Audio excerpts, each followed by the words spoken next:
Hello, everybody, and welcome to Tuesday. Each and every week here at A Balanced Life, we have been bringing content that is resonant and relevant for each of us. However, as we get ready to spring into balance, let's discover what it means to get social again. Are you ready to get social? As we prepare to go out to teas, dinner en blancs, day parties, brunches, even getting ready for derbies, let me just tell you, I know that the challenge hasn't been easy. This pandemic has caused us to feel comfortable just being at home, getting ready for our teas and our lunches right here on Zoom or whatever platform works for you. But today, we want to talk to a few people who know what it means to get ourselves ready and together. Welcome, everyone, to A Balanced Life. Today, I'm bringing in as our panelists and our guests, we'll talk to Dr. Tierney, Dr. Derek Lewis Noble, Miranda Watkins of Le Mans Catering. We'll be talking to Fanchon Kennedy of Fanchon's Tea Room, and then also talking to Dr. Tierney and the Hallmans as they show us what to wear when we get ready to go out and about. And of course, we had to bring a male perspective into our conversation with Dr. Derek Lewis Noble. What I like to do is bring in our contributors today just so that we can have a conversation about what it means to get ready to get out and about. Dr. Tierney, Charlotte Avery, Fanchon Kennedy, Kevin and Suzette Holman, and Derek Lewis Coleman. Derek Lewis Noble. Welcome to Recording Life, everybody. Hey, everyone. Hello. How's it going? Good to see you, Jackie Wilhelmina. Oh, see, you can tell when you have a relationship with people when they talk about a middle name that's not yours and you just receive it. So I've been Jackie Wilhelmina for about 30 years. And it's just one of those things when you have good friends to come on board to join you in your journey. Yeah. For today, you guys, we're going to have some conversation about what it means to get ready to get out and about. And all I can say is everybody is taking it a little bit differently. What I like to do is start with Dr. Tierney. And because, Dr. Tierney, some of the things that you've discussed with us in the past about being able to get ready to be out and about and to be social, how do you find it works for people, meeting them where they are in their comfort zone? Oh, you said the CZ word. So here's the thing. As we come out of the hibernation that was winter and get ready for spring, it's a perfect time to actually get out of the hibernation that is your comfort zone. That comfort zone, those are the patterns, the habits, kind of what you said earlier. We kind of get into this slump of not really going anywhere. We're just on autopilot, and this is the perfect time to try something new. Meet new people, do new things, look beyond where you are now and start casting your gaze to the horizon to see what new opportunities are in bloom. I really, when we're talking about the comfort zone, what I want everyone to remember is that nothing grows in the comfort zone. For your next level to bloom, you have to commit to springing out of your comfort zone. Springing out of your comfort zone definitely looks different for a variety of people. Now, for Charlotte Avery, who is a mom, she's raising 7 kids, she has a husband. Charlotte, what does springing into balance and getting ready to come into bloom look like for you? And you look fabulous, by the way. Thank you so much, as does everyone, by the way. So, for me, because we've been in winter and things like that, I am a sneakers, sweats kind of girl. And so now, with spring coming and everything, it's really about, not wearing sweats, not wearing sneakers, but really getting out with the kids and getting into the dirt of things, because my family, we really like to be out in the yard and playing and at the parks and all kinds of things. So just even navigating what it's going to be like being out with all 9 of us, at a park where other people are going to be, and just really doing some really fun things. And one thing that I like to do with my family is I bring everybody together and we do a bucket list. So, I'm excited about doing the bucket list for spring, and I'm excited about doing our bucket list for summer, so we can really navigate all the things that we really, really want to do. Sounds exciting and inviting. I know that when you're working with your family and you're moving out and about, some people are inside consistently. They're working. They've had no break. And this pandemic really has gotten us into the space of thinking that it's okay to be online all the time. Whereas it's a good place to start. It's not the place where we want to end up as we begin to grow and move out into this season. I wanted to bring in Derek Lewis Noble before we get into talking to our guests to just share with us, Derek, if you will. You know, you work with leaders all the time. Yeah. And your male perspective really does matter in this space, because oftentimes men kind of just, so I'm not going to be stereotypical. I'm not going to say men just kind of sit around, play Steve Madden, this, that, and the other. But guys like to get out and about. There are men who are well traveled, who have plenty of passport stamps in their book. What does it mean for men to find the space and time to cut loose and get away? It's difficult for men on several different levels. For me, it's difficult because, believe it or not, and I know you know this about me, but I am very much an introvert. So when the pandemic hit, I was super comfortable. I'm like, yeah, I don't have to go anywhere. That's cool. that worked for me. But many guys like to be out. I don't know if it's necessarily doing things like teas, but definitely getting out for sporting events, things of that nature. So for some people, it's been very difficult. For some people, you have to force yourself to be a bit more outgoing. I know for me, I love live music, but I also like being inside with my quiet time. So I have literally forced myself to be around people who will not allow me to get comfortable being inside all the time. So I always tell leaders, find those things that you're passionate about, find those things that you like to do, and find your tribe with whom you feel comfortable doing those things, and find people who will not allow you to be stagnant. There are a lot of different moving parts to this thing. All righty, folks. So there you have it. Just a little bit of what we're going to talk about today, and the value and importance of being able to find your space, to get out of your comfort zone and allow yourself to just kind of spread your wings. I know that if you're like me, you have a couple of events already on your calendar. Now, I have at least 5 events that I am so looking forward to today.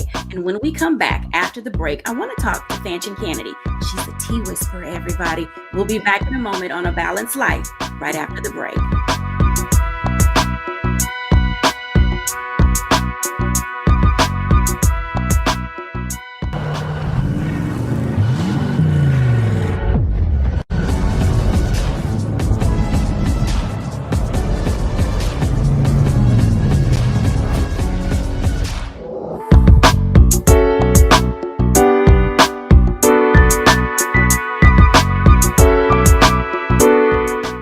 Welcome back, everyone. Our next guest, Fanchon Kennedy, just blew me away. Let me just tell you, the moment that I met her and she shared with me her goal, her vision, her dream, and her aspiration, I knew that she was the perfect person for us to have this discussion with today. Tea has a very important way in which it allows us to calm ourselves down, settle into our space. Now, I know there are a lot of coffee drinkers out there, and we'll have a segment for you too. But today we're talking about teas and getting ready to just spring into what all there is for us to do. Everybody, welcome Fanchon Kennedy, Fanchon's Tea Room. Hi, thanks for having me. Hello, how are you, gorgeous? Good to see you. Good to see you as well. So you bring so much light into every space that you are in. And I have over the years enjoyed talking to you and definitely have indulged in several of your tea blends. So for our audience who's getting to know you, can you tell us a little bit about how you got into becoming a tea whisperer? Tea has been a big part of my life. It started as a teenager, going through a lot and fighting a lot of depression, even at times not wanting to live. And I used to just grab me a cup of tea and a journal and sometimes worship music or whatever it was. And I would sit there, and it gave me a space to be quiet and to process my emotions. And I was introduced to loose leaf tea and all the ways you could blend up tea at 17 years old, when I walked into my first tea room and realized that tea was more than just the tea bags we receive that we buy from the store. And I remember just standing there in that space and said, I'm going to own my own tea line one day. And the purpose of Fancy K's Tea Time is to help uplift people, inspire people. I want people, we say it's a cup of tea a day takes the stress away. I want to encourage people to take 15 minutes of a day of stillness, sip your tea, have tea time, and reflect, think, whatever, and you'll be surprised how that relieves stress, helps you process your emotions, and just makes you, it refreshes you for what's to come and what's next. So that's why I'm in the tea business. Now, I love that you said that because it gives me a little bit more of an insight about what you said, that tea is calming, and it allowed you to come out of that space of depression and not feeling up to your fanchon self. Now, when you talk about blending teas and loose teas, now we've all been accustomed to just getting a little tea bag and throwing it in some hot water, but you literally blend loose tea. Can you tell us a little bit about your process, and then maybe what's one of your favorite blends, what's in it, and what does it do for us when we consume it? Okay. Well, first of all, my favorite blend is whatever my newest blend is. I blend my tea according to what I'm feeling, and if you go to my website, you see my tea's name: confidence, balance. So based on what I feel like it brings to your life in that moment, and I encourage people to drink loose leaf tea. One, because a lot of times the tea that we receive in stores, it has been so mass produced and broken down to so many of the nutrients and uh, um, um, the antioxidants that's in the tea is gone by the time it gets to the cup. And a lot of those teas are flavored down. And when you get loose leaf tea, you're really able to get, not only does it just calm you, but you're also able to get the nutrients that's in the tea, because loose leaf tea hasn't went through that process of just being broken down into just really tea dust, is what you get a lot in the stores. And so I blend tea. For example, when the pandemic started, one of the first things I did is blend together a tea that boosts your immunity system. And that's what's great about tea. You can start with tea, you could do herbs, you could do so much. It's like hundreds and thousands of herbs, and maybe not hundreds of thousands, but it's like so hundreds of herbs and spices and ways to blend up tea. And if you do your study, and as I do my studies, and I learned from other tea masters, I was able to blend up the perfect immunity tea to help boost your immunity system.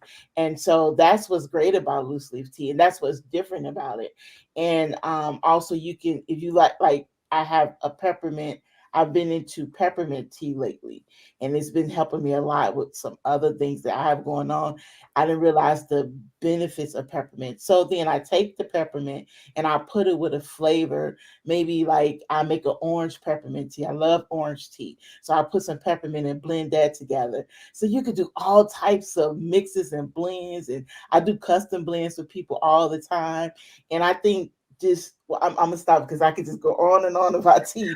Oh no, I love that you're going on and on about tea, because you made a special blend for me. It's called a balance tea. And let me tell you, what I want to say that it was the mango passion tea. Okay, I have about the balance tea is the pineapple black tea.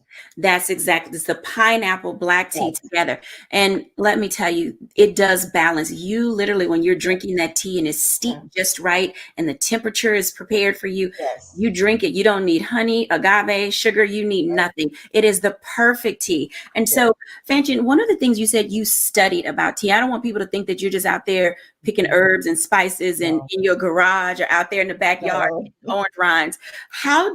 What was your study process for getting ready for tea? Because you mentioned black tea, and there's green tea, and there's oolong tea, and you have them all listed. I mean, you are truly a master tea blender.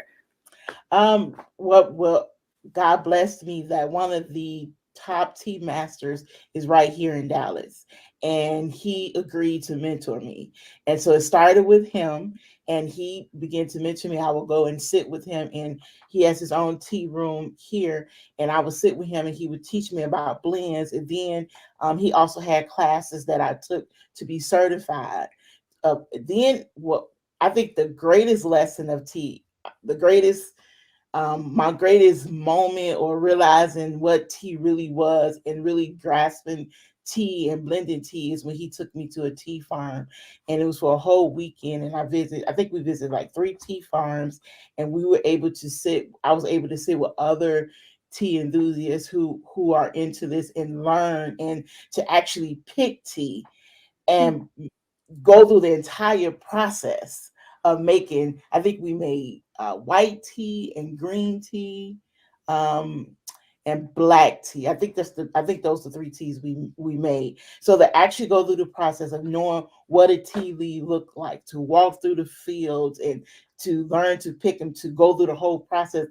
It's a crazy process. It's very picky. You have to be very picky, very into the details, the temperature, everything, and just walk through that process, and to understand that all putting tea together is a science.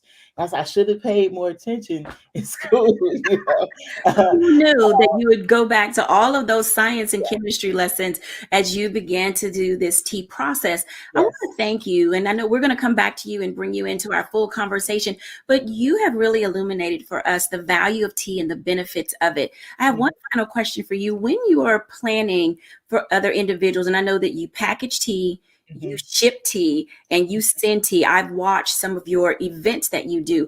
What are some of the perfect pairings for when you're online? What people are doing so many things with charcuterie boards, and they're having sandwich teas, and they're going to different events. Now I'm guilty.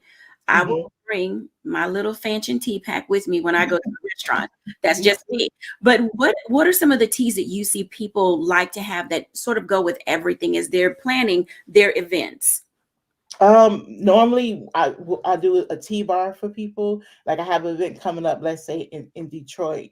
I'm not going to be there. So with the lady, she's like, okay, what teas do we want? So we'll usually give them 3 different teas. And I usually always pick one tea, which is our confidence tea. It's the oolong tea. It's smooth. It's gentle. Everybody's not into black teas or even green teas, because green teas can kind of be bitter at times. So I always pick a tea that I know in general everybody's going to like, even people who are not. And then you pick a tea that has flavor. Like my passion, our confidence tea is a passion fruit oolong tea. So it's fruity, it's sweet, and most people that are not avid tea drinkers, they're going for that sweetness. And so we'll pick it. I had an event in Atlanta, so I did a peach tea. Because we was in Atlanta, right? So you just kind of think about the crowd. I kind of think about the crowd, who's going to be there, and then what is it going to be about? I'll bring my balanced tea to a wellness event for women, because it has maca powder in it, and that maca powder helps to balance your hormones. So it just depends on the event and what's happening. Peppermint tea is a great tea, believe it or not, for when it's hot outside. You want to do a hot tea, but who wants to have hot tea, when it's hot out? Well, peppermint tea, you can enjoy the tea, but it also like refreshes you. It doesn't make you feel hot and sweaty, So it depends on the event. So that's well, thank you. I think that's important that we know. I want to bring in Charlotte and Dr. Tierney, because I know that they are tea drinkers, and I would love to hear from them. What tea flavors do you ladies enjoy?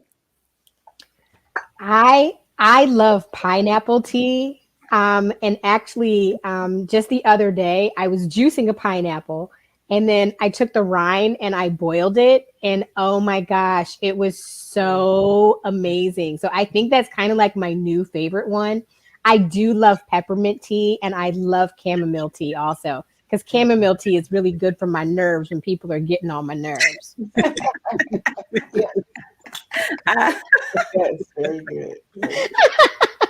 I think that we all needed that good laugh, because there is always a tea that will be right handy just when you need, like, let me really sip some tea right now, because I cannot. Yeah, exactly.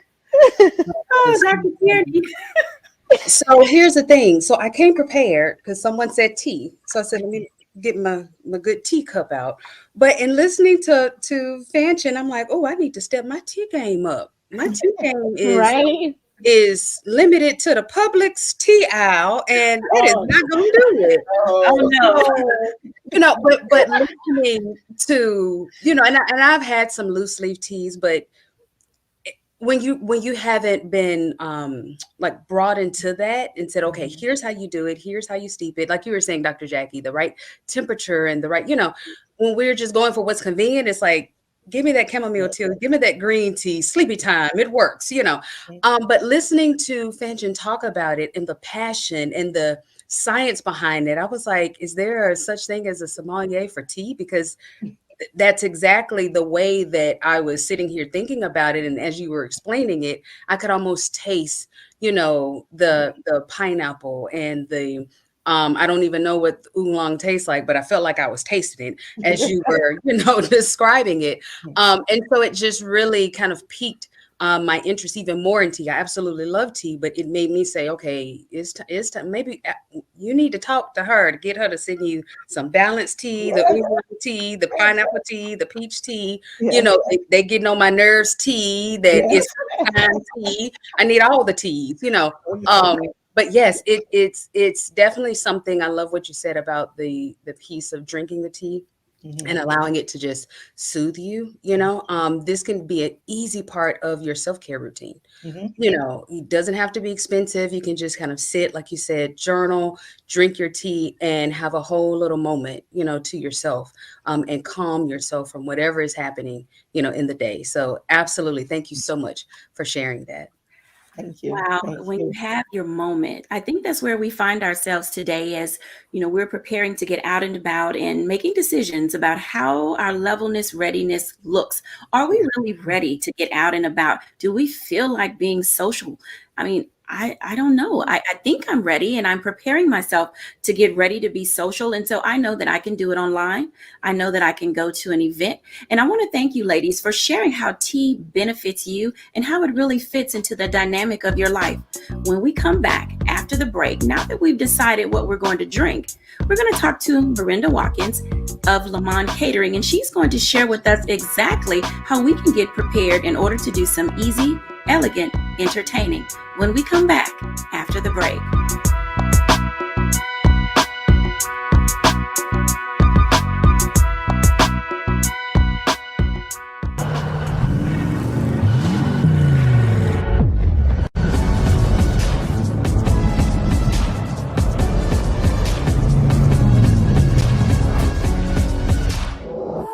I'm Deborah Owens, America's Wealth Coach, and my new show, Get Wealthy, focuses on the things that your financial advisor and bank isn't telling you, but you absolutely need to know. So watch Get Wealthy on the Black Star Network.